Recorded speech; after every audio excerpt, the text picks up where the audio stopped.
వరంగల్ జిల్లా అభివృద్ధి ప్రదాత ఎర్రవెల్లి దయాకర్రావు గారు, ఆచార మాజీ శాసనసభ్యుడు శంకర్ నాయక్ గారికి, ఇతర పెద్దలకు, ప్రింట్ అండ్ ఎలక్ట్రానిక్ మీడియా సోదరులకి, యూట్యూబ్ ఛానల్స్ సంబంధించిన వీడియోగ్రాఫర్స్ కి, ఫోటోగ్రాఫర్స్ కి అందరికీ నా యొక్క నమస్కారాలు తెలియజేసుకుంటూ, నిన్న హైకోర్టులో స్టే రావడంతో రాష్ట్ర ప్రభుత్వ చెప్ప చెల్లు అన్నది, గువ్వ గుయ్యం అన్నది, చిల్లర జీవోతో చిల్లర రాజకీయాలు చేస్తున్న రేవంత్ రెడ్డికి ఇది పరాకాష్ట. అనేక సందర్భాలలో హైకోర్టు గాని, సుప్రీంకోర్టు గాని అనేక మంది ప్రజా వ్యతిరేకత ఉన్నా కూడా మరి దున్నపోతు మీద నీళ్లు పడితే ఎట్లుంటుందో రేవంత్ రెడ్డి ప్రవర్తన ఎట్లుంటదని తెలిసిపోయింది. అనేక సార్లు ఆడిందే ఆడింది, పాడిందే పాడినట్టు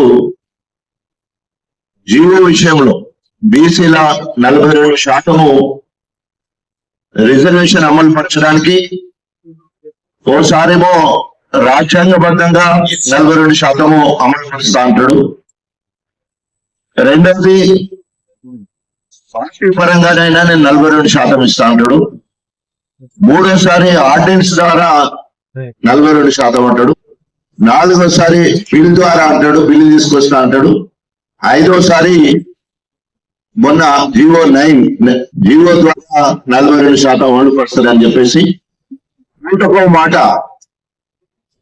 మాట మాట్లాడుతూ ఈరోజు తెలంగాణలే కాదు యావత్ భారతదేశం మొత్తం కూడా ఒక జోకర్ ముఖ్యమంత్రి ఎవరంటే, ఒక చిల్లర ముఖ్యమంత్రి ఎవరంటే, ఒక సైకో ముఖ్యమంత్రి ఎవరంటే రేవంత్ రెడ్డి అని తేలిపోయింది. కూడా కాంగ్రెస్ అధిష్టానము ఆయన పక్క పెట్టినట్టు తెలుస్తా ఉన్నది. తుమ్మితే ఊడిపోయే ముక్కులాగా ఈ రోజు రేవంత్ రెడ్డి పరిస్థితి ఉన్నది. ఆయన ముఖ్యమంత్రి దిగిపోతే ఎక్కడానికి ఇద్దరు రెడ్డిలు సిద్ధంగా ఉన్నారు. అది తెలుసుకునే ఆగమాగం అయిపోతుండే. ఇప్పటికే 54 సార్లు ఢిల్లీకి పోయి మరి వాళ్ళ దర్శనం కోసము అనేక సార్లు ప్రయత్నం చేసినా గానీ సోనియా గాంధీ గాని, రాహుల్ గాంధీ గాని వారికి దర్శనం ఇచ్చే పరిస్థితి లేదు. ఎందుకంటే మొన్న ఎన్నికలకు ముందు 22 మాసాల ముందు అందరిని ఇరికిచ్చాడు, ఖర్గే ఇరికిచ్చాడు, అదేవిధంగా రాహుల్ గాంధీని ఇరికిచ్చాడు, ప్రియాంక గాంధీని ఇరికిచ్చాడు, ఆఖరికి సోనియా గాంధీని కూడా హామీలు ఇవ్వడంలో 6 గ్యారంటీలు 420 హామీలు ఇవ్వడంలో వాళ్ళందరినీ ఇరికిచ్చాడు, వాళ్ళందరినీ బాధ్యులు చేశాడు. కానీ ఏ ఒక్కడి కూడా నెరవేరక ఈ రోజు గ్రామాలలో తిరుగుతున్నప్పుడు కాంగ్రెస్ మీద పక్కున మండిపోతా ఉన్నారు ప్రజలందరూ కూడా. ఇవన్నీ చూసిన తర్వాత దిక్కుతోచని పరిస్థితులలో పుడిదిలో పడ్డ ఎలుక లెక్క రేవంత్ రెడ్డి కొట్టుకునే పరిస్థితి కనబడతా ఉన్నది.